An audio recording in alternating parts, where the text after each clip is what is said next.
Our little girl's growing up so fast.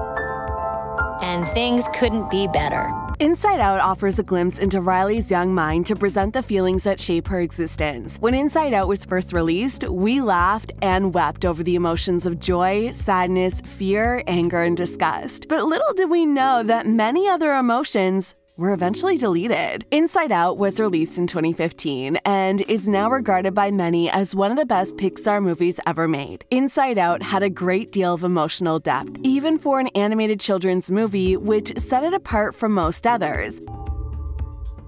What is that?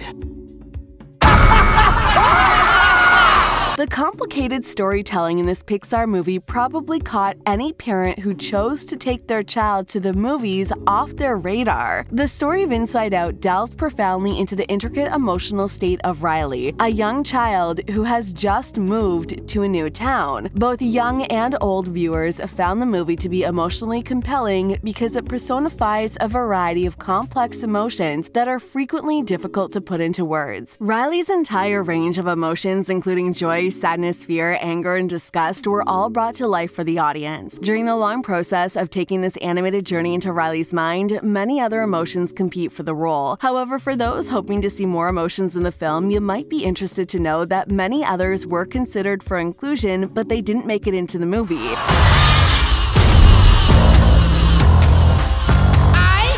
Okay, let's clear it all out. Irritation, pride, envy, greed, gloom, despair, depression, and even love were all included, but didn't make it to the final cut. As I previously stated, Inside Out featured a total of 5 different emotions, primarily joy, fear, anger, sadness, and disgust. Although there were a total of 27 emotions scheduled to appear, all of these emotions had significant roles to play in the movie. But at the time, the studio had only created 5 different emotions. When asked about it, Pixar's chief, Pete Docter, replied, "Riley was too young to deal with all of these emotions and it could make her out of control, so we decided to come up with only 5 basic emotions. But yeah, you might see other emotions in the future. Consequently, a sequel is on the horizon, and we are optimistic that this will provide us with a chance to experience those emotions." But the sequel is a topic for another video, so smash that like button and let's see which emotions got cut from the first movie. There were 26 possible emotions before the 5 final characters were chosen. Let's start with envy. Anyone who has ever experienced jealousy or resentment towards others regarding their appearance, character, or material belongings knows what this feeling is. Although envy is not usually felt by children, as they get older and life becomes more competitive in terms of school, activities, and friendships, relationships, this feeling begins to surface. Riley was only a child in the first film, and as I mentioned before, kids don't feel envious, which is why it was left out. However, envy was a potential antagonist, or perhaps just a more negative emotion as Riley grew older and transferred schools, which would have been an intriguing dynamic to add to the film. On the other hand, perhaps he would have made a mess of everything. Next, we have embarrassment. Riley was a new student at a new school in a new city, and she clearly felt uncomfortable and like everyone was staring at her.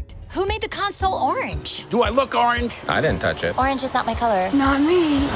It's a shame that this feeling was left out of the finished film. Although the specific events that caused Riley to become embarrassment-prone in the story are still unknown, she will undoubtedly encounter some embarrassing situations in course of her future. So let's hope that we will meet this emotion in the upcoming sequel. Another emotion that was removed was surprise, because Pete Docter felt it was too similar to fear. However, this is because surprise, like any other emotion that arises when Riley or any other character see something new, is actually a neutral emotion that is typically followed by another, like joy or fear. After all, one of the main functions of surprise is to display the emotions of new things, and the purpose of surprise is to alert us to new things. Love is one character that should really have been part of the team of emotions. Love would have made an intriguing contrast to the other characters, as she is portrayed here as an Ethan ethereal being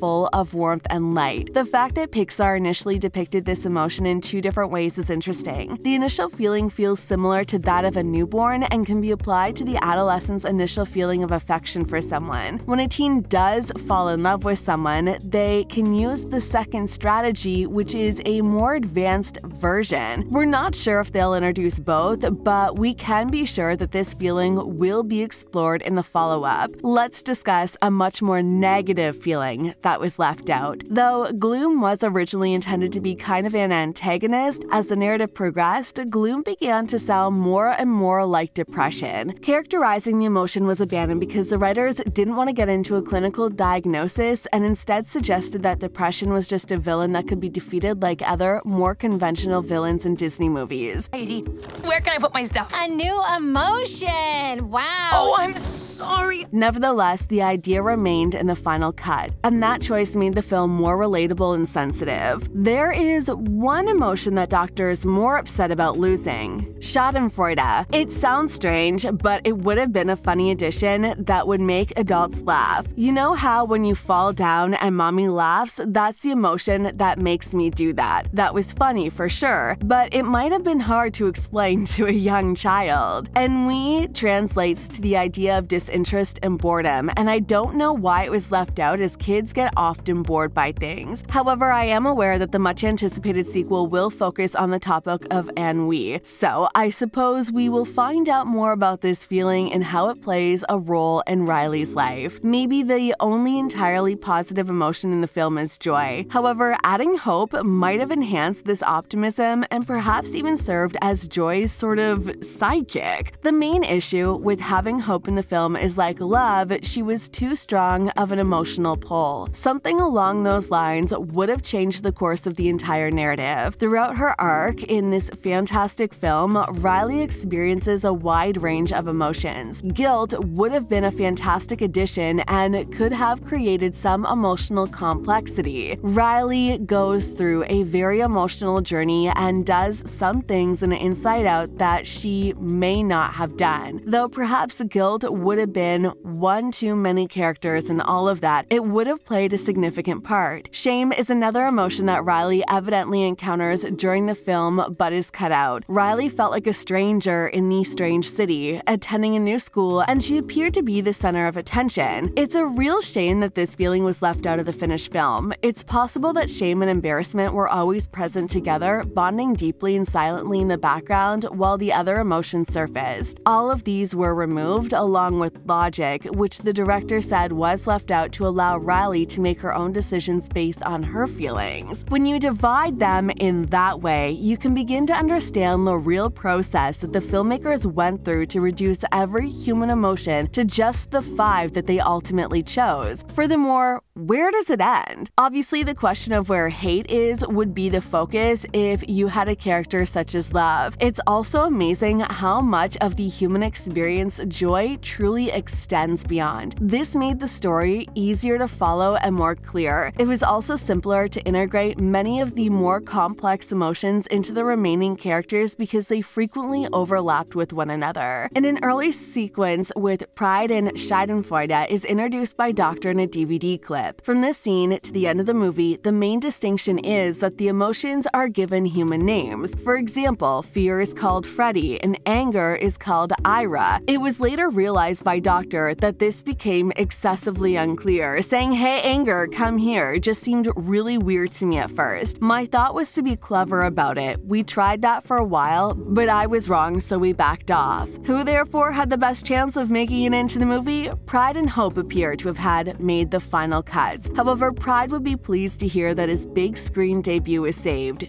Maybe in the future they'll have their own spin-off. Which emotion do you wish had made it into the film? If you could let us know in the comment section below, that would make our day. Also, don't forget to smash that subscribe button and we'll see you in the next video.